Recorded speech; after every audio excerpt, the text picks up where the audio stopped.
صلاۃ بر محمد و آل محمد اللہم صلی علی محمد و علی آل محمد۔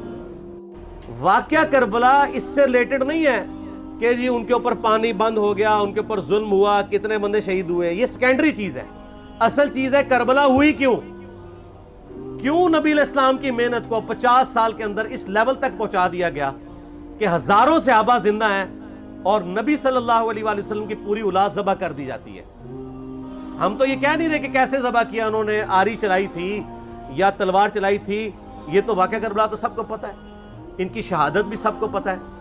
جامعہ ترمذی میں حدیث ہے حسن و حسین جنتی نوجوانوں کے سردار ہیں اور ان کی والدہ جو ہے وہ جنتی عورتوں کی سردار ہیں، اور المستدرک الحاکم میں حدیث ہے حسن و حسین جنتی نوجوانوں کے سردار ہیں اور ان کے والد ان سے بھی بہتر ہیں۔ تو یہ تو ڈیفینٹ حدیثیں ہیں، یہ تاریخ تو نہیں ہے، نبی علیہ السلام کے فرامین ہیں۔ تو ان کی موجودگی میں ان کے ساتھ یہ کچھ کیا جائے تو ہم نٹی گریٹیز میں نہیں پڑھتے، ہم اس تھیم کے اوپر کہ یہ کون سی چیز تھی جس نے خلافت راشدہ کو ملوکیت میں بدل دیا، ہم اس تھیم کے اوپر بات کرتے ہیں۔ ہم کہتے ہیں چھوڑ دیں، بندے ہندے چھوڑیں، الٹیمیٹلی کیا نکلا ہے، کس کی وجہ سے ہوا ہے، وہ تو احادیث کی کتابوں میں موجود ہے۔ ہم کب کہہ رہے ہیں خفیہ کیمرے لگا گئے جی کس نے گولی پہلا تیر کس نے چلایا، یہ وہ ہم تو بتا رہے کس کے دور حکومت میں ہوا اور ان کا اپنا کردار کیا تھا، اس کو کس طریقے سے لا کے تخت پہ بٹھایا گیا، وہ ساری کی ساری چیزیں تو سامنے ہیں۔ وہ تاریخ کی کتابیں نہیں ہیں، حدیث کی کتابیں ہیں۔ اگر آپ کہتے ہیں کہ بخاری مسلم سے ہم نے صرف رفع الیدین کی حدیثیں لینی ہیں یا ایمانیات کی حدیثیں لینی ہیں اور باقی جو بخاری اور مسلم میں آل امیہ کی بدماشیوں کو ننگا کیا گیا ہے وہ ہم نے نہیں لینی ہے، تو سر پھر آپ اپنے آپ کو کلیئر کٹ، پھر ہم آپ سے واقعہ کربلا نہیں ڈسکس کریں گے، حجیت حدیث میں بات کریں گے۔ آپ کو اپنے آپ کو منکرین حدیث کہنا پڑے گا، یہ آپ سکروٹنگ کیسے کریں گے؟ اس سے بڑی بات مجھے یہ بتائیں کہ عظمت صحابہ بڑی چیز ہے یا عظمت محمد رسول اللہ صلی اللہ علیہ وآلہ وسلم؟ تو بریلوی یہی تو رونا رو رہے ہیں، وہ کہہ رہے ہیں جی قرآن میں تھوڑی آیات ہیں، آپ پھر مڑ مڑ کے پڑھتے ہیں قل انما انا بشر مثلکم، اس میں تو نبی علیہ السلام کی تنقیص ہو رہی ہے۔ تو ہم ان کو کیا کہتے ہیں کہ تنقیص مقصد نہیں، نعوذ باللہ، نہ ہو رہی ہے، آپ افضل البشر ہیں لیکن آپ کی سپیشیز بشر ہے، یہ ہم اپنا عقیدہ سمجھتے ہیں، وہ اس کو تنقیص شمار کرتے ہیں۔ تو پھر اس وقت آپ بھی بریلویوں کی بات مان کے تو یہ آیات پڑھنا چھوڑ دیا کریں۔ آپ کہتے ہیں نہیں آیات ہے کیوں نہ بیان کریں، تو ہم بھی کہتے ہیں احادیث ہے کیوں نہ بیان کریں کہ صحیح بخاری میں حدیث ہے 2812 عمار کو ایک باغی جماعت قتل کرے گی، وہ جماعت دوزخ کی طرف بلا رہی ہوگی اور عمار ان کو اللہ اور جنت کی طرف بلا رہا ہوگا۔ اب اس کے نرغے میں جو جو آتا ہے وہ آئے، میں اپنے نبی سے ٹکر لے لوں آپ لوگوں کے منہ کا خیال رکھتے ہوئے کہ میں نبی علیہ السلام کو کہوں کہ آپ نے کیوں ایسی بات کر دی کہ مولا علی کے مخالفین کو آپ نے دوزخ کی طرف بلانے والی جماعت کہہ دیا، تو لیں آپ ٹکر، جائیں سیدھا دوزخ میں، اور تھوڑی جرت کریں، آپ یہ کہا کریں کہ اے اللہ، اپنے لیے کہا کریں کہ اللہ تعالیٰ آپ کا حشر یزید اور یزید کے آباء و اجداد کے ساتھ کرے اور اس کی اولاد کے ساتھ۔ ہم کہتے ہیں کہ اللہ تعالیٰ ہمارا حشر جو ہے وہ مولا حسن حسین، مولا علی علیہ السلام اجمعین اور اہل بیت کے ساتھ کرے، آمین۔ اور آپ میں تو اتنی جرت نہیں آپ یہ بات بھی کر سکیں کیونکہ ان کو پتہ ہے۔ تو نبی علیہ السلام کی احادیث کو بیان کرنے کو یہ سمجھتے ہیں کہ جی اس سے مصیبت کھڑی ہو جائے گی، تو اپنے آپ کو منکرین حدیث ڈکلیئر کریں، پھر حجیت حدیث کا مقدمہ ڈسکس ہوگا، پھر کربلا نہیں ڈسکس ہوگی۔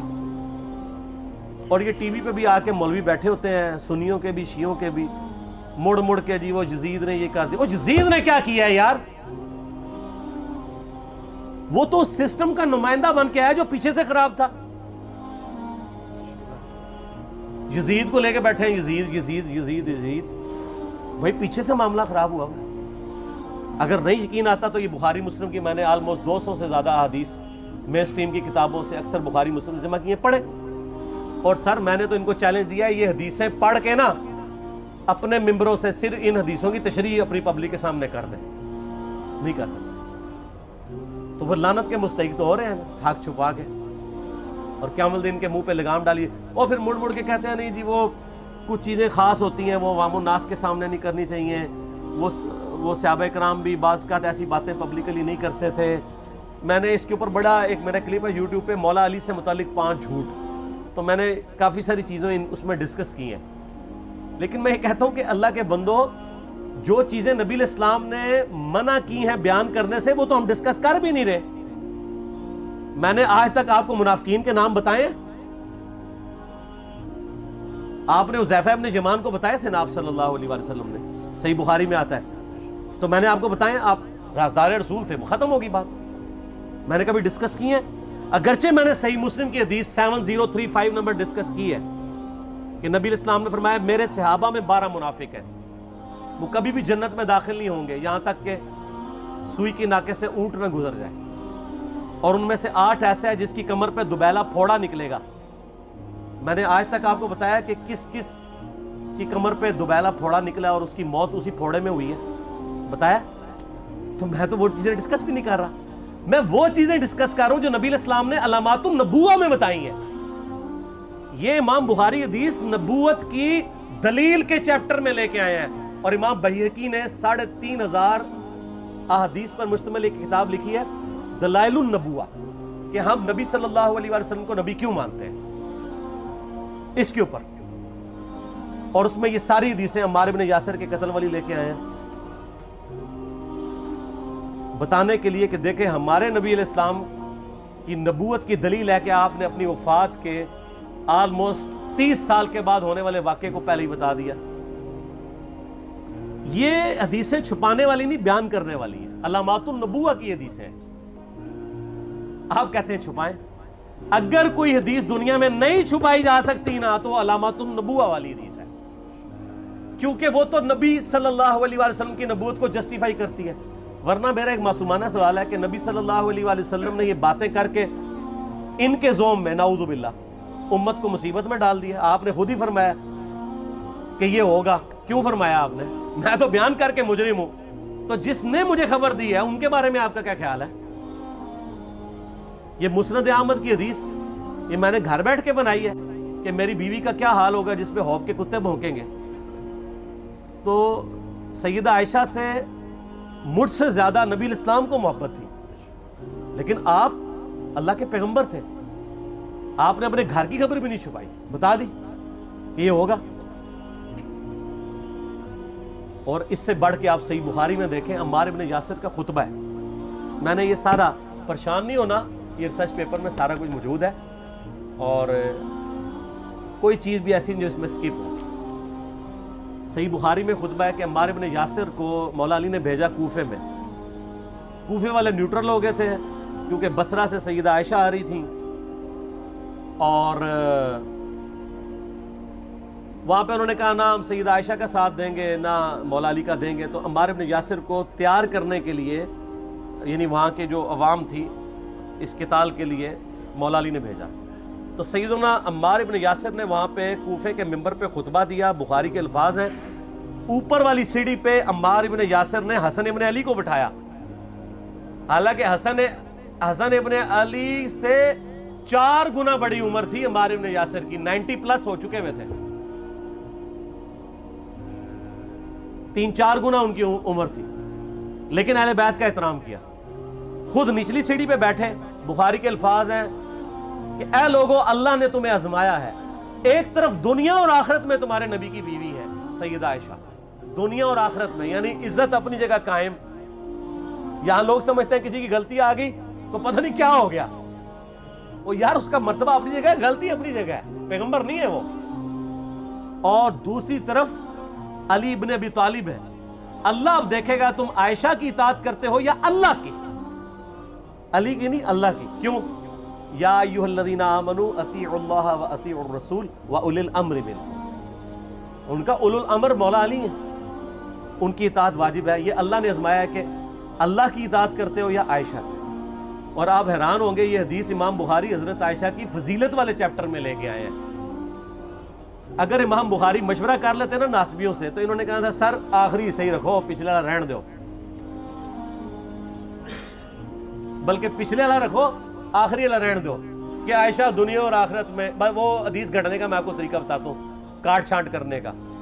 وہ آدھی حدیثیں لکھتے ہیں نا، آدھی حدیث ایسے لکھتے ہیں امام بخاری کہ سیدہ عمار ابن یاسر نے خطبے کے دوران فرمایا کہ سیدہ عائشہ دنیا اور آخرت میں تمہارے نبی کی بیوی ہے بس. لیکن امام بخاری نے پوری حدیث لی ہے, آگے وہ بھی ڈالا ہے کہ اللہ آزما رہا ہے کہ عائشہ کی اطاعت کرتے ہو یا اللہ کی, جیسے آپ کے علماء کر رہے ہیں. صحیح مسلم کی حدیث 6488 آدھی بیان کرتے ہیں سارے مولوی, بریلوی, دیوبندی, اہل حدیث سب. میرے صحابہ کو برا مت کہو, اگر تم میں سے کسی نے احد پہاڑ کے برابر بھی سونا خیرات کر دیا اور میرے صحابہ نے ایک مد یعنی 600 گرام خیرات کی, آدھا کلو, اس کے آدھے کو بھی نہیں پہنچ سکتا بس. حالانکہ یہ مسلم کی حدیث سٹارٹ اس سے ہوتی ہے کہ عبد الرحمن بن عوف کو خالد بن ولید نے گالیاں دی جھگڑے کے دوران. حالانکہ دونوں مسلمان تھے, دونوں صحابی تھے. آپ نے حضرت خالد بن ولید کو بلا کے ڈانٹا, فرمایا تم میرے صحابہ کو برا مت کہو. تو خالد بن ولید نے تو آگے سے نہیں کہا حضور میں بھی صحابی ہوں. ان کو پتا تھا کہ عبد الرحمن بن عوف نے اس وقت اسلام قبول کیا جب اسلام کا مطلب تھا مار, تکلیف اٹھانا, اور خالد بن ولید نے گولڈن پیریڈ میں صلح حدیبیہ کے بعد اسلام قبول کیا. میں تم لوگ یہ کر رہے ہو, تم لوگ اگر احد پہاڑ کے برابر بھی سونا خیرات کر دو, یعنی صلح حدیبیہ کے بعد والے لوگ میرے ان کے برابر نہیں ہو سکتے. اور جو فتح مکہ پہ معافی مانگ کے مسلمان ہوئے ہیں طلقاء, مؤلفۃ القلوب, آل امیہ, ان کا تو لیول ہی کچھ نہیں ہے. یہاں تو خالد بن ولید کے بارے میں یہ بات کی جا رہی ہے. اور پھر وہ مؤلفۃ القلوب اپنے زمانے میں ممبروں پہ سب و شتم کروائیں سیدنا علی پر, تو سب سے پہلے تو ان کو کہنا چاہیے جن کے بارے میں حدیث تھی کہ تم صحابہ کو گالی مت دینا.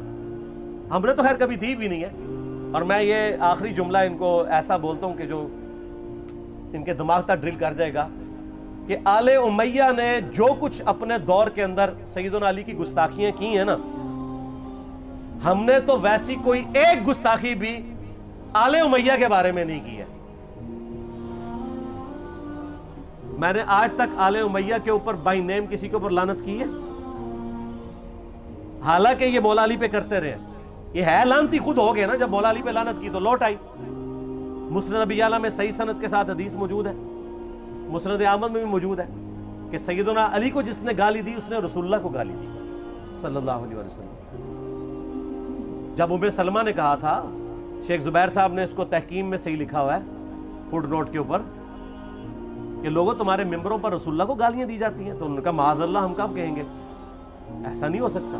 تو ام سلمہ نے کہا تم لوگ علی اور اس سے محبت کرنے والوں پہ گالی گلوچ نہیں کرتے ہو کیا؟ جبکہ میں نبی کی بیوی کہتی ہوں کہ سب سے زیادہ رسول اللہ سے محبت, سیدنا علی سے محبت نبی صلی اللہ علیہ وآلہ وسلم کرتے تھے. لہٰذا جب یہ تم کہتے ہو نا علی پر لعنت, علی سے محبت کرنے والوں پہ لعنت, تو یہ لعنت تو تم نبی علیہ السلام تک لے کے جا رہے ہو نعوذ باللہ, کیونکہ علی سے محبت کرنے والا پہلے نمبر پہ نبی صلی اللہ علیہ وآلہ وسلم ہے. اور پھر کہتے ہیں سب کا مطلب وہ تنقید ہے. اور نہ, پرانیاں گلاں, پرانے بابے, پرانے بزرگ, جھوٹے ہو. صحیح مسلم کھولو 6229 غدیر خم سے اگلی حدیث, لعن اللہ ابا التراب کے الفاظ ہیں, مٹی والے ابن ابی طالب پر لعنت, یہ الفاظ موجود ہیں. سب کا ترجمہ لعنت ہی ہے, تنقید نہیں ہے. اچھا پھر میرا معصومانہ سوال ہے کہ اس کا مطلب ہے صحابہ پہ تنقید کرنا اچھا کام ہے؟ کہیں گے نہیں. تو بتاؤ یہ برا کام کون کرتا تھا؟ شیعہ کا ابا کون ہے؟ رافضیوں کا ابا کون ہے؟ آل امیہ. تو لہذا شیعہ نو میں کہنا کہ تسی شیخین کے اوپر بکواس اور تبرہ کرنے کی بجائے نا, آپ لوگوں کو حقائق بتائیں کہ ٹوٹی کمند کہاں. سب مجرمین آل امیہ ہے, اور یہ آل امیہ اور بنو ہاشم کی لڑائیاں نبی علیہ السلام کی بعثت سے پہلے چل رہی, صدیوں سے چل رہی. وہ تو پھر اللہ نے بنو ہاشم کو نبوت کے لیے چنا, تو ان کو یہ پھر جیلسی ہضم نہیں ہوئی, وہ چیز آگے چلتی. خیر چھوڑ دیں, ایک تلخ ٹاپک ہے. صلاۃ بر محمد و آل محمد, اللہم صلی علی محمد و علی آل محمد.